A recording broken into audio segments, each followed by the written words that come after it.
বাংলাদেশে যে অন্যান্য বিশ্ববিদ্যালয়ে যে সংকট নেই তা কিন্তু না, সবখানে কিন্তু সংকট কম বেশি আছে। আমাদের দেখতে হবে যে আমাদের অর্থনৈতিক সক্ষমতা এবং আমাদের যে বর্তমান যে অ্যাবিলিটি আছে সেটার মধ্যে থেকে সেটাকে আমরা কীভাবে ইউটিলাইজেশনটা ম্যাক্সিমাইজেশন করতে পারি, কীভাবে আমরা একটা আমাদের সক্ষমতা সর্বোচ্চ অপটিমাইজেশন করে আমরা একটা উন্নত শিক্ষা পরিবেশ দিতে পারি।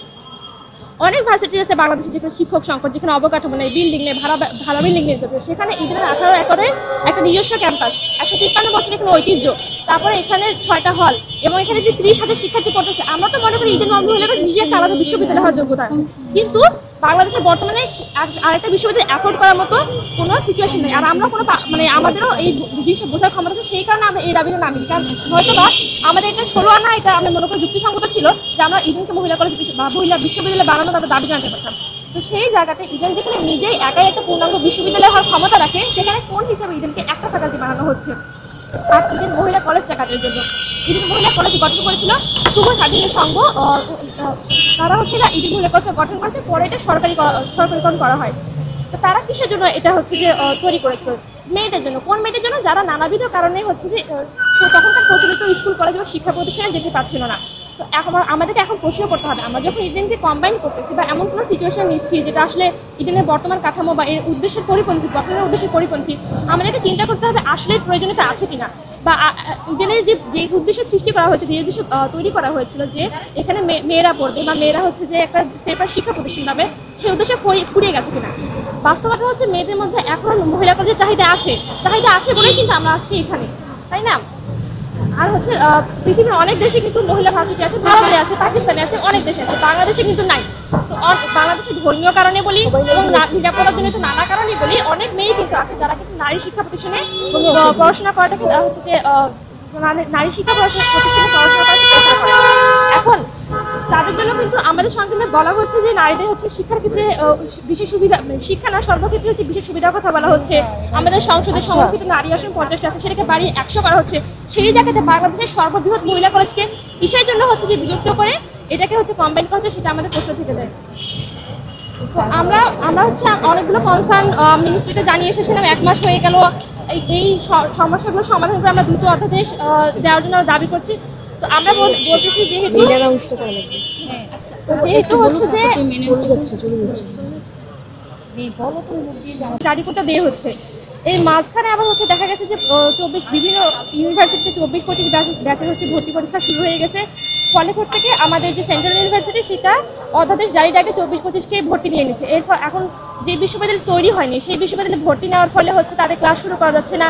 আবার এদিকে 24-25কে উস্কানি দেওয়া হচ্ছে, তাদেরকে নোটিশে বলা হয়েছে, তাদের ভর্তি নোটিশে বলা হয়েছিল যে তাদেরকে বর্তমান কাঠামোতে ভর্তি করা হবে, কিন্তু তাদেরকে বোঝানো হচ্ছে যে তাদেরকে স্কুলিং সিস্টেমে যাওয়া হবে। এখন যদি স্কুলিং সিস্টেমে যায়, তাদের তো ডিপার্টমেন্টগুলো এই প্রতিষ্ঠানে নাই, যেমন ক্রিমিনোলজি ডিপার্টমেন্ট নাই, তারপরে হচ্ছে যে ফিল্ম স্টাডিজ এই ডিপার্টমেন্টগুলো নাই, তাহলে তারা কীভাবে সেই ডিপার্টমেন্টগুলোতে পড়াশোনা করবে? এটা একটা প্রশ্ন থেকে যায়। আবার তারা বলছিল যে তারা নতুন শিক্ষক চায়, এটা দাবিতে একটা আন্দোলন ছিল বা তাদের একটা দাবি ছিল।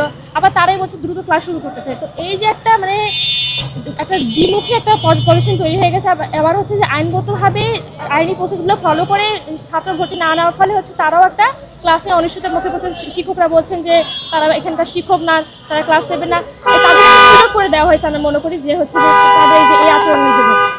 তো আমরা হচ্ছে যখন যে খসড়া অধ্যাদেশটা প্রকাশ পায়, এখানে বিভিন্ন অসঙ্গতি, আমরা ইডেন মহিলা কলেজে তো আমরা গিয়েছিলাম বিভিন্ন অসঙ্গতিগুলো তুলে নিয়ে, এবং পাশাপাশি অন্যান্য কলেজে দেখেছি তাদের বিভিন্ন অসুবিধা এখানে আছে।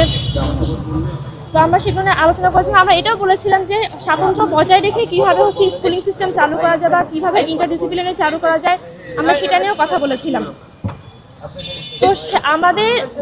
তো আমাদের মনে হয় যে এত না করে 7 কলেজে যেভাবে আছে এই স্বাতন্ত্র্যতা বজায় রেখে যেভাবে আসলে পরিচালনা করা সম্ভব, এই মুহূর্তে 7 কলেজের যে ক্যাপাবিলিটি, যে অ্যাবিলিটি, সেগুলোকে রেখে যেভাবে দ্রুততম সময়ে ক্লাস নেওয়া সম্ভব সেটার দিকে এগোনো হোক, আমরা সেটা দাবি করতেছি। আর স্টুডেন্টদের লাইফ নিয়ে ছিনিয়ে রাখার দরকার। মানুষের দেখেন যেই মডেলগুলো দেওয়া হচ্ছে বা যেগুলো কথা বলছে সেগুলো ভালো হতে পারে, ঠিক আছে, কিন্তু কথা হচ্ছে আমি এখন কোনটা বাস্তবায়ন করতে পারবো? আমার তো বিশ্ববিদ্যালয়ের শিক্ষক নেই, ক্লাসটা নেবে কি? আমাদের তো সেই বিসিএস ক্যাডার দিয়ে চালাতে হবে। আবার আরও কিছু বিষয় আছে, সেটা হচ্ছে যেমন আমরা তো বিশ্ববিদ্যালয়ে যাচ্ছি, আমাদের এটা কি পুরো একটা অনার্স কলেজ, এখানে তো কোনো ইন্টারমিডিয়েট নেই, কিন্তু অধ্যাদেশে এমন সব সুযোগ রাখা হয়েছে যেখানে ইডেন ইন্টারমিডিয়েট চালু হবে। 22টা ডিপার্টমেন্টের মধ্যে 17টা ডিপার্টমেন্ট বিলুপ্ত করে দেওয়া হয়েছে, করে দিয়ে 5টা ডিপার্টমেন্ট রাখা হচ্ছে। এটা যদি শুধু অনার্সের জন্য হতো তাহলে আমরা মেনে নিতাম যে না আমাদের শিক্ষার মান উন্নয়ন হচ্ছে, কিন্তু করতেছে কি এখানে ইন্টারমিডিয়েট ঢুকাবে, তাহলে আমাদের ফায়দাটা কোথায় হলো? আমাদের তো লাভ দেখতেছি না, আমরা ক্ষতি দেখতেছি। তার মধ্যে আবার করছে কি এখানে বিশ্ববিদ্যালয়ের সময় রাখছে 1টা থেকে 7টা 6 ঘন্টা, 6 ঘন্টা যদি সময় রাখে, বাকি 18 ঘন্টা ইন্টার রাখে, তাহলে আমরা কীভাবে উন্নত শিক্ষা পাবো? এটা আমাদের ছাত্রদের স্বার্থ রক্ষা কীভাবে হয়? তো আমরা যে শিক্ষক, ঢাকা বিশ্ববিদ্যালয়ের শিক্ষক এই মডেল তৈরির সাথে যুক্ত ছিলেন, উনি তো ঢাকা বিশ্ববিদ্যালয়ের শিক্ষক, উনি যদি সত্যি মনে করে থাকেন যে এই মডেলে 6 ঘন্টার ভার্সিটি দিয়ে ইন্টারমিডিয়েট চালু রেখে, পাশাপাশি চালু রেখে আসলে একটা উন্নত বিশ্ববিদ্যালয় মানে উন্নত শিক্ষা পরিবেশ দেওয়া সম্ভব, তাহলে উনি ওনার ভার্সিটিতে কেন চালু করতেছে না? ওনার ভার্সিটি চালু করে দেখার যে হ্যাঁ আমরা এই সিস্টেমের মাধ্যমে উন্নত শিক্ষা আনতে পারছি, তারপরে 7 কলেজে চালু করুন। 7 কলেজে এমনিতে অসংখ্য সমস্যা। আর আরেকটা বিষয় হচ্ছে এটা একটা মহিলা কলেজ, ঐতিহ্যবাহী মহিলা কলেজ, বাংলাদেশের সবথেকে বড় নারী শিক্ষা প্রতিষ্ঠান। তো এখানে এটাকে কম্বাইন করতে গেলে এখানে যে মেয়েদের ভিতর থেকে প্রতিবাদ আসবে না, এটা প্রেডিক্ট করতে না পারলে তাদের একটা ব্যর্থতা। তারা যদি দেখেন আজকে যদি একটা গার্লস স্কুল বা ভিকার নিয়েছে যে কোনো একটা গার্লস স্কুলও যদি আপনি বলেন যে তোমাদের স্কুলে ছেলেরা পড়তে পারবে, সেখানেও 10টা মেয়ে কিন্তু দাঁড়ায় যাবে। সেখানে বাংলাদেশের সবথেকে বড় নারী শিক্ষা প্রতিষ্ঠানে তারা এটা কিভাবে অনুমান করতে পারে না যে মেয়েরা একটা প্রতিবাদ করবে? তারা যদি এই জিনিসগুলোকে আগে থেকে আন্দাজ করতে না পারে, ভবিষ্যতে পরিণতি চিন্তা করতে না পারে, তাহলে আমি মনে করি তাদের এই বিশ্ববিদ্যালয় বা ইডেন কলেজকে নিয়ে কাজ করার কোনো যোগ্যতা তারা রাখেন না। এটা একটা বিষয়। আরেকটা হচ্ছে যে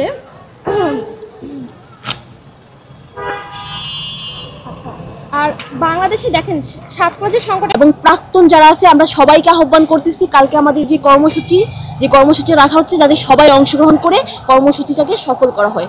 আমাদের কর্মসূচির সময় হচ্ছে সকাল 10টা, ইডেন মহিলা কলেজ। 3রা ডিসেম্বর সকাল 10টা, স্থান ইডেন মহিলা কলেজ। আমরা শিক্ষক, অ্যালামনাই, অভিভাবক এবং আমাদের প্রাক্তন বড় আপুরা যারা আছে সবাইকে আহ্বান করছি আপনারা কালকে আমাদের কর্মসূচিতে যোগদান করবেন। এবং কর্মসূচিটা হচ্ছে আচ্ছা কি লেখা আছে 24-25 সেশনে ক্লাস শুরু এবং ইডেনকে নারী শিক্ষার জন্য সংরক্ষিত রেখে অধ্যাদেশ জারি করা। আর স্কুলিং পদ্ধতি বাতিল করে 24-25 সেশনে ক্লাসটা দ্রুত শুরু করতে হবে এবং ইডেন মহিলাকে যে 5টা দাবি আছে আমাদের, এই দাবিগুলো রেখে তারপর অধ্যাদেশ জারি করতে হবে।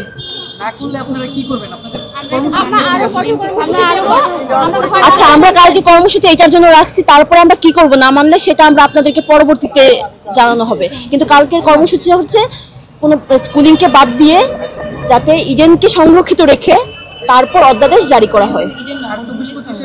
হ্যাঁ সেশনের ক্লাসটা যাতে যত দ্রুত সম্ভব শুরু করা হয়, শুধু ইডেন নয়, শুধু